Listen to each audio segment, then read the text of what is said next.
Salut à tous et merci de suivre cette nouvelle vidéo sur Investir Innover en Afrique TV. Aujourd'hui, nous traiterons de cybersécurité et de son importance sur l'économie africaine. Alors que la révolution Internet se poursuit en Afrique, les cybercriminels sont prêts à frapper. Les gouvernants, ou alors les gouvernements et les entreprises doivent renforcer leur défense. Alors que de millions de nouveaux citoyens africains se connectent à l'Internet chaque année, les gouvernements et les entreprises font d'énormes progrès en matière de numérisation, faisant entrer le continent dans le courant dominant de la mondialisation et stimulant une énorme croissance économique.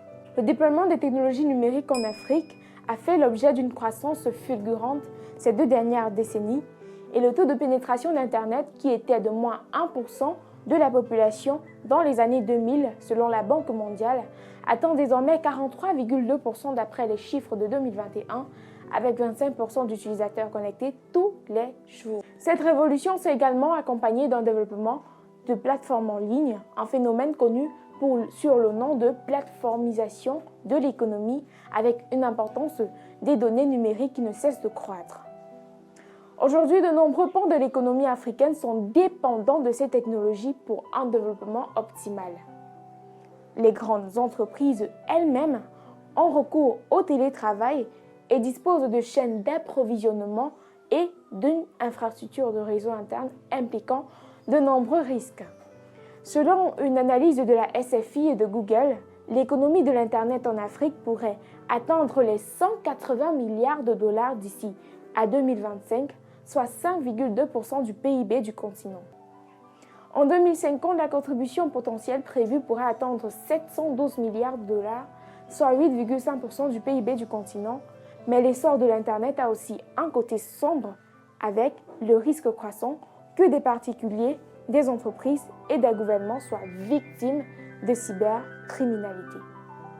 Selon l'éditeur de logiciels Kaspersky, les attaques liées aux menaces de perte de données ont augmenté de manière significative en Afrique au 2e trimestre 2022 par rapport au trimestre précédent. Il y a également le phishing, encore appelé hameçonnage, qui est l'envoi d'un faux courriel à quelqu'un en usurpant l'identité d'une société pour l'inciter à se connecter à un faux compte ou alors à un faux site via un lien fourni afin de récupérer ses informations d'identification. Notons aussi les escroqueries et l'ingénierie sociale dans laquelle les utilisateurs sont attirés sur un site et incités à saisir des informations personnelles.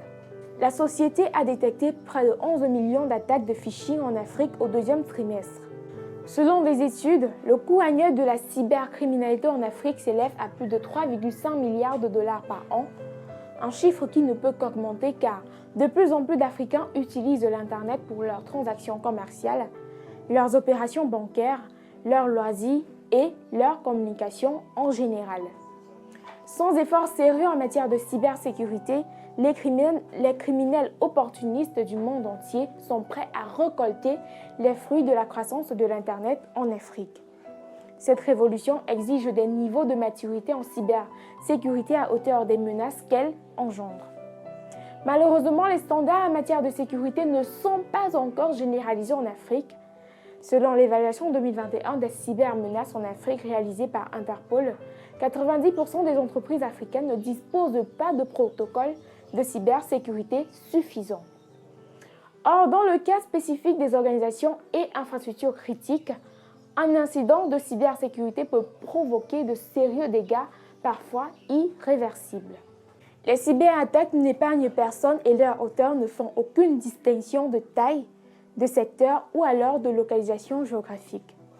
Au sein de grandes entreprises, les cybercriminels ciblent les services les plus exposés et utilisent volontiers la vulnérabilité de l'une des branches pour prendre le contrôle de l'ensemble du réseau. De ce fait, il est désormais crucial d'adopter une autre vision de la cybersécurité et de fonctionner en réseau.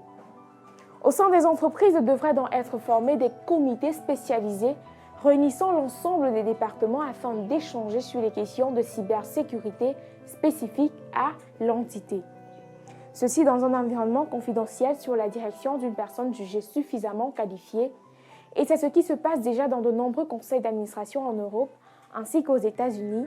Et l'impact positif de la relation entre les conseils d'administration et les responsables de la sécurité des systèmes d'information est tangible. Surtout, il est crucial de poursuivre le décloisonnement de la cybersécurité en renforçant non seulement la collaboration entre les cœurs de métier, mais aussi le partage d'informations par les aires d'expertise et par zone géographique.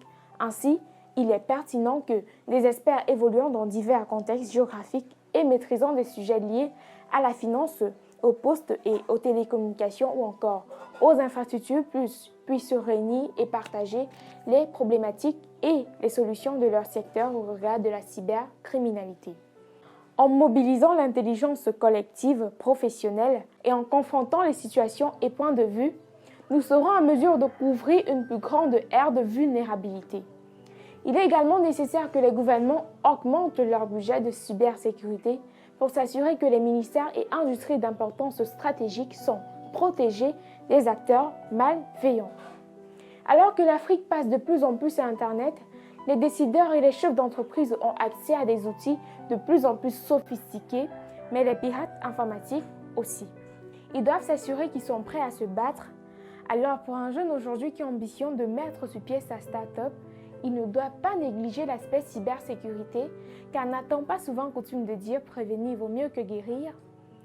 Voilà, c'est la fin de cette vidéo. Merci de vous abonner, de liker et de partager. Et merci de comprendre les enjeux de la nécessité de la cybersécurité en Afrique. Restez connectés sur Investir Innover en Afrique TV.